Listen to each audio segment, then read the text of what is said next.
Labą dieną lietuvaičiai, kaip sekasi? Žinokit, aš negeriu labai daug vandens, o man reikia būtinai ryto vandens gerti. Aš noriu gerti per 30 dienų, kiekvieną dieną 3 litrus vandens. Aš nusifotografavau, parodau nuotrauką prieš tai, kaip atrodau, ir po to kiekvieną savaitę aš jums įdėsiu ir pasakysiu, pakalbėsiu video ir paaiškinsiu, kaip aš jaučiuosi. Atrodo labai paprasta, bet nėra taip paprasta, kadangi mes žmonės kartais nesuprantam, kaip vanduo yra gerai mūsų kūnui, odai, sveikatai, toksinus visus išvarų, išstumia iš kūnų. Labai reikia daug vandens gerti. Bet aš tokį straipsnį skaičiau angliškai. Aš įdėsiu gale šito video, galėsit pasižiūrėti. Apie moterį, aš nežinau kiek metų, gal 40, gal daugiau.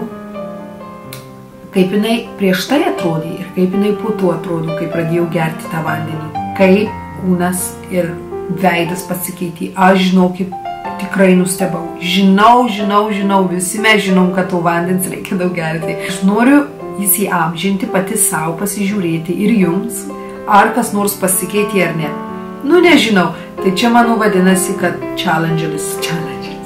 Malonu, kad žiūrėjote. Trumpas video. Pučkis jums visiems. Iki.